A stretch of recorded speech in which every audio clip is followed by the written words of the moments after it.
존의 아버지에겐 세 아들이 있어요. 조용하고 똑똑한 학생인 잭이 있어요. 그리고 인기 운동선수인 제이슨이 있어요. 그럼 누가 셋째 아들이죠?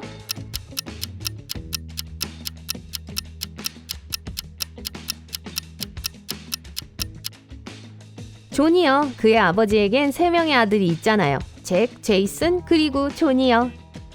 어느 날 한 선생님이 학생들에게 시험을 내주려고 했지만 학생들이 모두 시험 치르기를 거부했어요. 선생님은 시험을 거른 것에 대한 벌을 단 한 명의 학생에게만 내릴 수 있었어요. 학생들 모두는 서로의 이름을 알고 있었어요. 만약 학생이 벌을 받게 될 걸 안다면 시험을 치는 것에 동의하기로 했어요. 선생님은 어떻게 모든 학생들을 참여하게 할 수 있을까요?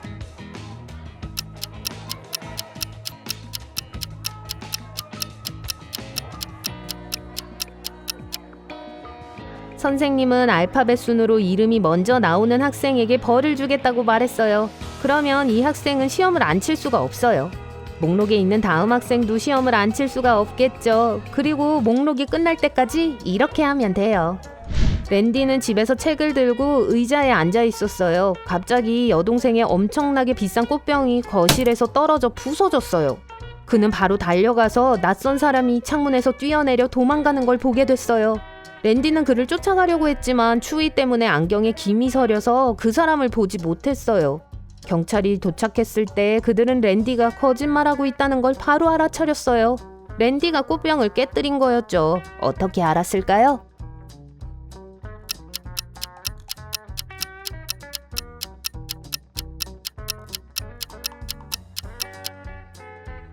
따뜻한 방에서 추운 야외로 갈 때는 안경에 김이 서리지 않아요. 그 반대죠.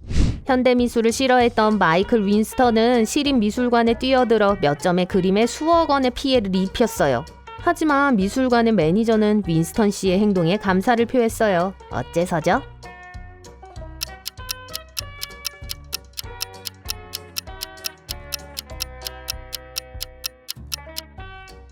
마이클은 소방관이었어요. 그의 호스에서 나온 물이 몇몇 걸작품을 손상시켰지만 그럼에도 불을 끄는데 성공했고 더 많은 전시품들을 구할 수 있었어요.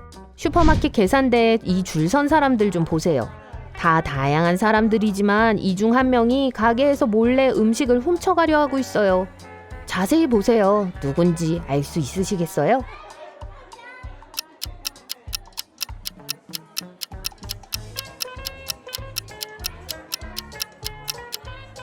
가짜 배 때문에 임산부일 거라고 생각하셨겠지만 보세요. 쉽게 발을 넣을 수 있도록 신발끈이 없는 편안한 운동화를 신고 있어요. 헐렁한 후드티를 입은 이 남자는 확실히 수상해 보이지만 주머니 속에 숨겨져 있는 건 음식이 아니에요. 고양이에요. 그리고 진짜 범인은 그 뒤에 있는 남자예요. 그의 소매를 보세요. 한쪽 팔이 다른 쪽 팔보다 훨씬 더 커 보이죠? 뭔가 숨기고 있는 게 분명해요.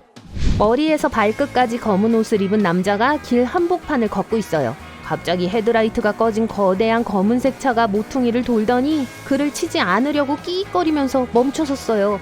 자동차 운전자는 어떻게 검은 옷을 입은 남자를 봤을까요?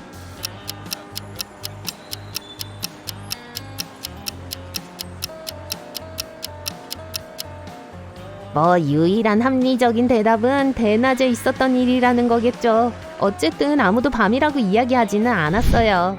3명의 대학 친구들이 여름방학 후에 만나서 자신들의 방학에 대한 이야기를 나누고 있었어요. 릴리는 남자친구랑 어떻게 파리에 갔고 에펠탑 꼭대기에서 그 도시들을 봤는지 묘사했어요.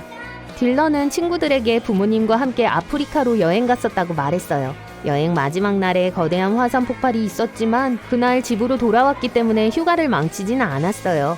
그리고 엘리는 텍사스에 있는 삼촌에게 방문해서 말 타는 법을 배웠다고 말했어요.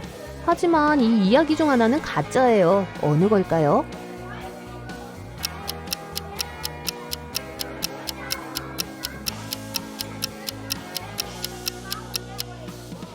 딜런의 이야기가 가짜예요. 폭발 당일 비행기를 타고 집에 올 수 없었어요. 왜냐하면 이런 일이 일어나면 모든 항공편은 취소되거든요. 마크와 에이미는 다른 건 없는 모래와 바위가 가득 찬 작은 무인도에서 팔이 묶였어요. 라디오나 휴대폰도 없었고 섬에는 연기 신호를 보낼 나무도 없었어요. 갑자기 에이미가 자신들을 찾기 위해 하늘을 선회하고 있는 비행기를 발견해요. 에이미는 자신들을 알아차리게 할 수 있는 좋은 방법을 떠올렸어요. 곧 비행기가 그들을 태웠어요. 에이미의 아이디어는 뭐였을까요?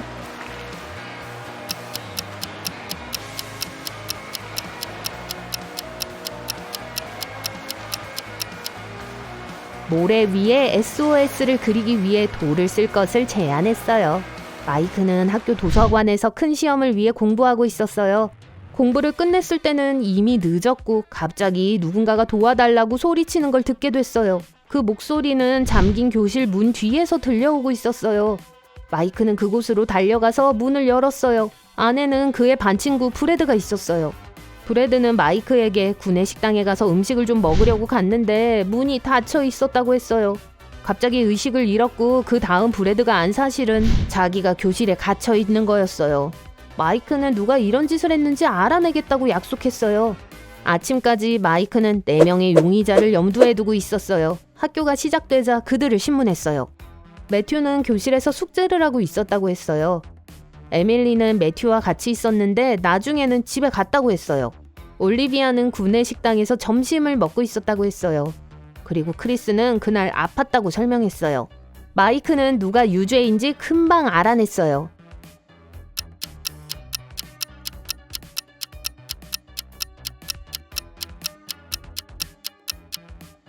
올리비아였어요. 그날은 구내식당 문이 닫혀 있었기 때문에 점심을 먹고 있었을 리가 없어요. 클라라는 호텔방에서 누군가가 문을 두드리는 소리를 들었어요. 구멍을 들여다보니 낯선 남자가 보였어요. 그 남자는 안녕하세요. 저는 호텔 매니저입니다. 번거롭게 해드려 죄송합니다만 저희 데이터베이스가 손상됐어요. 몇 가지 정보를 확인하기 위해 들어가도 될까요? 라고 말했어요. 클라라는 즉시 핸드폰이 있는 곳으로 달려가 호텔 경비원에게 전화를 했어요. 왜 그랬는지 아시겠어요?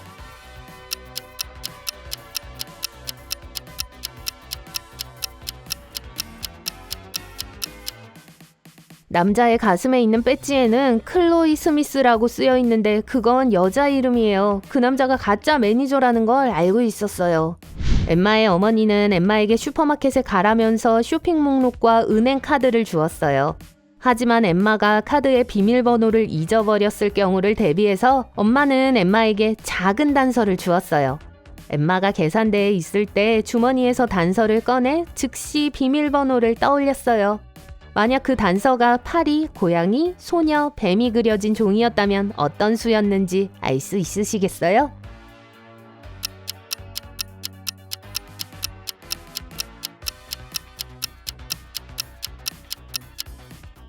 비밀번호는 6420이에요. 엠마는 각 생물의 다리수를 세기만 하면 돼요. 리틀필드는 아무 일도 일어나지 않은 작은 마을이에요. 하지만 어느 날 부유한 농부인 리차드슨 씨는 눈물을 흘리며 경찰서에 도착해서 자기가 키우는 최고의 소 2마리가 사라졌다고 했어요. 용의자가 3명인데 각자 하나의 질문에 대답해야 했어요. 이웃집 동물을 훔쳤나요? 앤더슨 씨는 리차드슨 씨와 공동사업을 하고 있으며 파트너십을 위태롭게 하지 않을 거라고 말했어요. 마르티네즈 부인은 태어날 때부터 이 마을에 살았고 무슨 동물들 때문에 자기 명성에 먹칠할 짓은 하지 않을 거라고 말했어요. 그리고 존스 씨는 자기 가족들이 수세기 동안 돼지를 사육해왔고 소를 훔칠 어떠한 이유도 없다고 설명했어요. 그 경찰관은 범인이 누군지 알아냈어요. 여러분은요?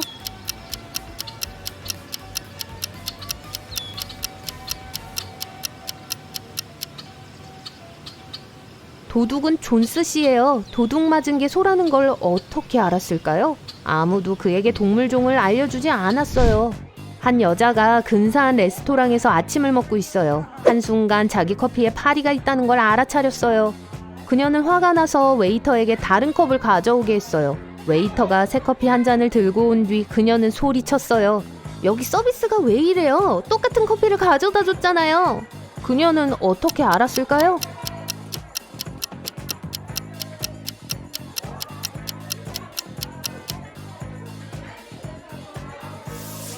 그녀는 아까 마시던 커피에 설탕을 넣었어요. 새 커피를 마셨을 때 커피가 달았어요. 마당에 물통이 있어요. 여러분은 안을 들여다보고 반이 넘는다고 말하지만 여러분의 친구는 반도 안 된다고 주장해요. 특정 도구를 쓰거나 통에서 물을 빼지 않고 누가 옳은지 알아내는 방법은 뭘까요?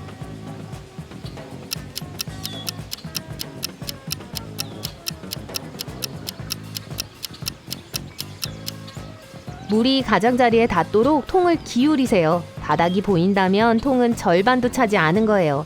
만약 바닥이 여전히 물로 덮여 있다면 더 많이 있는 거예요.